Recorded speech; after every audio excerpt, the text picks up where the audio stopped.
7th grade. We're in Unit G, Concept 3. We did examples 1 and 2 in class, so we're starting at example 3. It says at the top, right before example 3, that when you have a random sample, it is representative of the population. And so we would, because it represents the population, we would expect the outcome to be very close to as if we asked all the population. You can use the data about the sample and proportional reasoning to make inferences or predictions about the population. So example 3 is making predictions. A shipment to a warehouse consists of 3,500 MP3 players. The manager chooses a random sample of 50 MP3 players and finds that 3 are defective. How many MP3 players in the shipment are likely to be defective? So A, it is reasonable to make a prediction about the population because this sample is random. We wouldn't want to make a prediction if the sample is biased. So if it's random, we can make a reasonable prediction. So to determine what percentage of the sample is damaged, we would say, okay, so if 3 out of 50, that's how they get this right here, if 3 out of 50 are damaged, then how many out of 100? Because remember, a percent is out of 100. So it's a proportion. I see, 50 times 2 is 100. So I do the same thing at the top. 3 times 2 is 6. So 6 out of 100 is also 6%. So 6% of the MP3s are damaged. C says to find 6% of the population, which is 6% of, and we had 3,500 MP3 players. So if we want to find out what 6% of the whole population is, so that we can see about how many would be damaged. So I changed 6% to a decimal by moving the decimal point 2 spots to the left, so it's 0.06 times 3,500, and I plug that into the calculator and I get 210.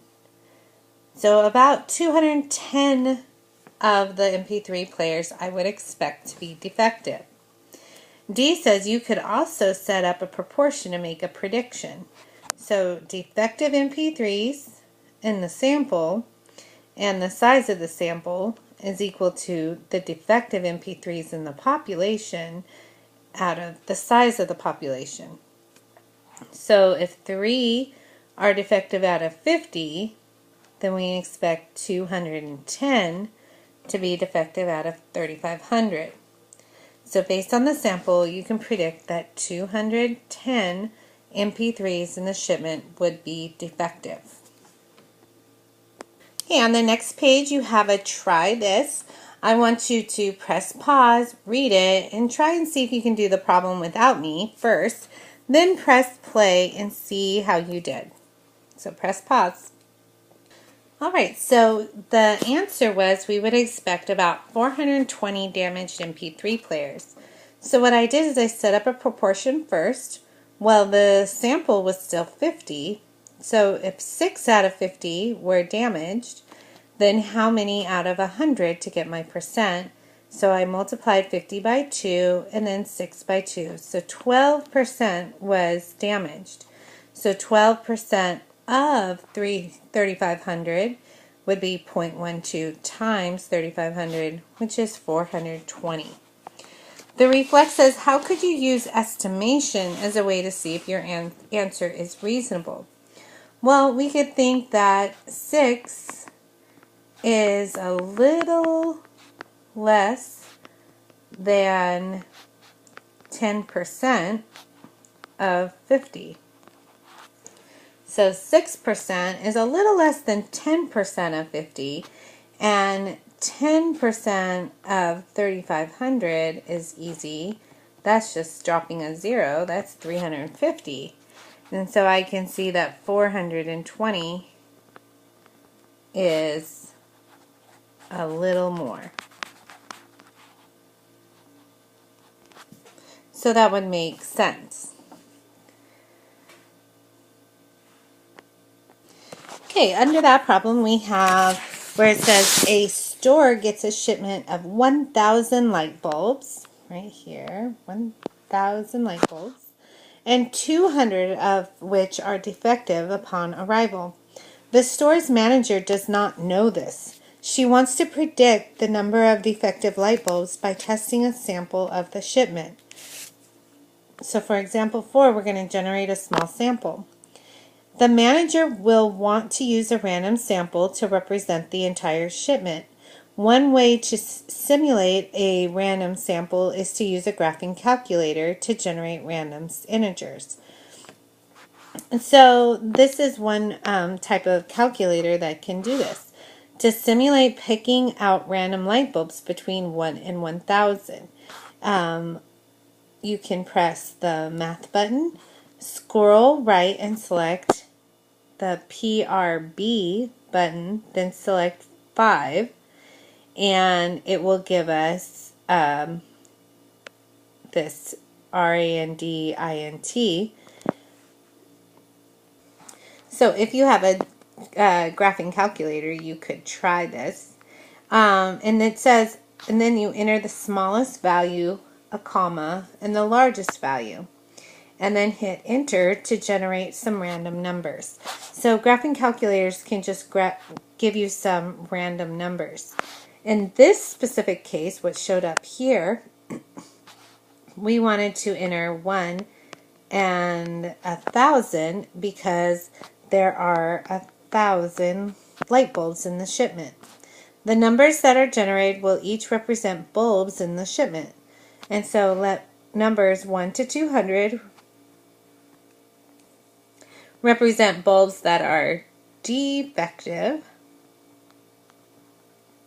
and numbers 201 to 1,000 will represent bulbs that are working. So then we need to, our calculator generated 4 numbers, and we can record our results in the table below. So for the first number that was generated is 441, and that means it's working because it's more than 201. And bulb 2 was 876, which means it's working because it's more than 200. And then we got 298, which means it's working because it's more than 200.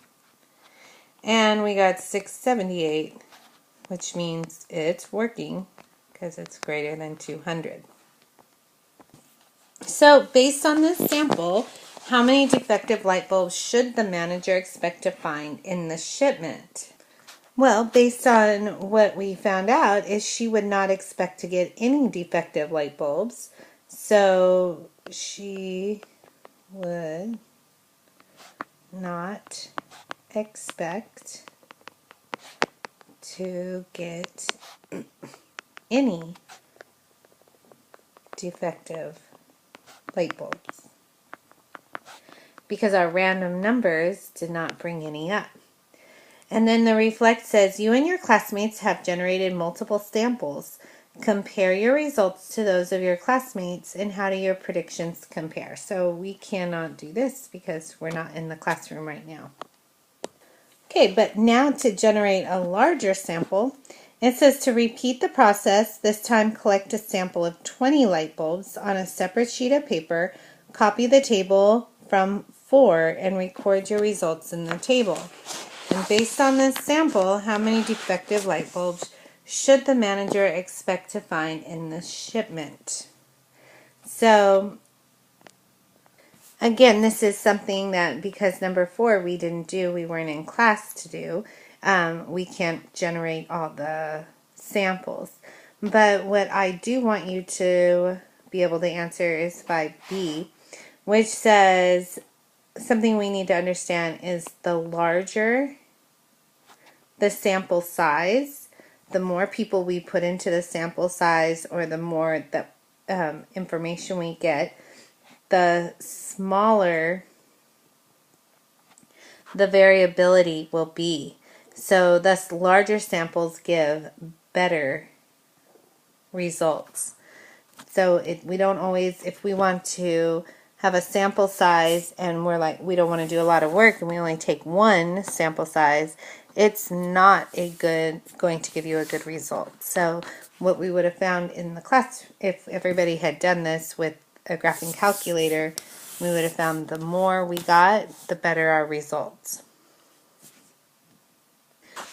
So the last try this is to estimate the average number of pets per household for your schoolmates. So I just want you to estimate about how many pets does each person have in our classroom. So I want you to explain your sampling process and estimate.